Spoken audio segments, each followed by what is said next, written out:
So here we have the Bonda Jacques from St Lucia in the Caribbean, what was part of the Antilles Islands, and I just picked this one literally 5 minutes ago. So I got the seeds from this from Island Dan on THP, very kind of him, and he got the seeds from a market in St Lucia. So these are grown from seeds from a pepper found in a St Lucia market.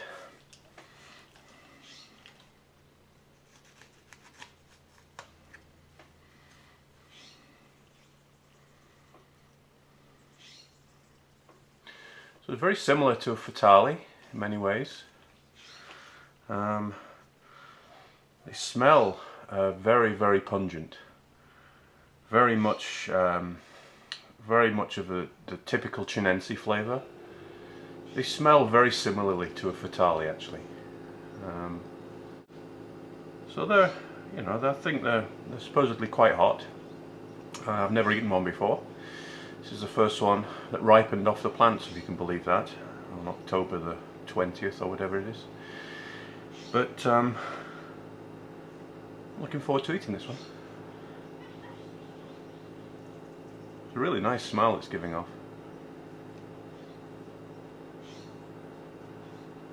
Hi, Nigel Carter here again. Welcome back to the kitchen. And I have today the Bonda Jacques from St Lucia. Amazingly, this is the first one to ripen from my plants that I started in March. Took me a while to figure out how to grow this one. It likes a lot of shade, a lot of warmth and a lot of shade. Anyway, the Bonda Jacques.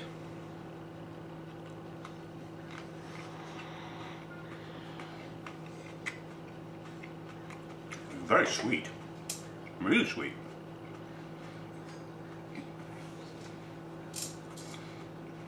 Sweet and fruity. With a good bit of heat too. It's similar to a Fataliis. I think it tastes better than Fataliis does. I'm surprised to hear me say that. Fataliis I absolutely love.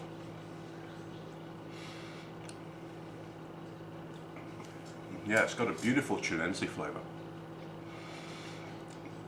It's a bit like a cross between a Fataliis and a Scotch bonnet in flavour. Wow, those are really good. It's about the same heat as a Fataliis, maybe slightly more, but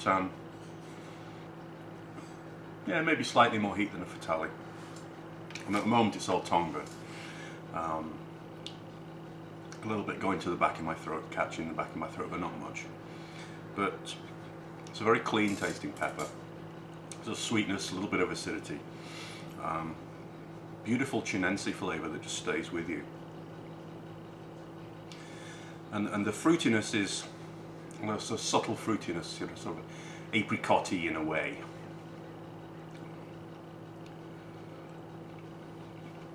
That's a beautiful pepper, absolutely. No, that's fabulous.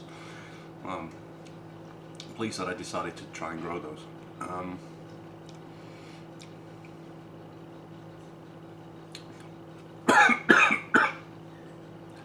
Excuse me.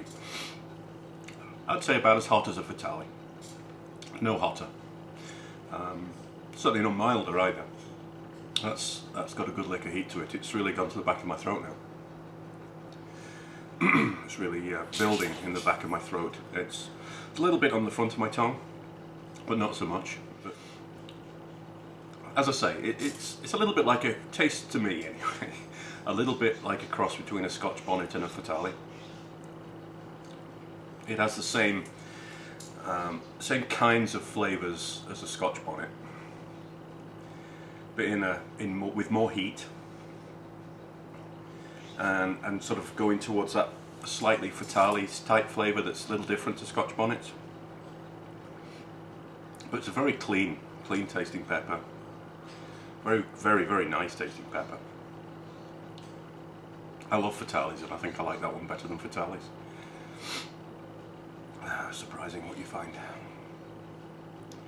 So the heat's never really, it's not really gone very many places. It's cleared out from the back of my throat now. Excuse me. And it's just a sort of an all-over mouth burn now. It's a very pleasant heat. It's not aggressive and nasty. It's a good warm burn. Again, very much like a Scotch bonnet, but hotter than a Scotch bonnet. It's all around my mouth really now, and it's pretty much on the way down. Yeah, Fataliis hot, no hotter.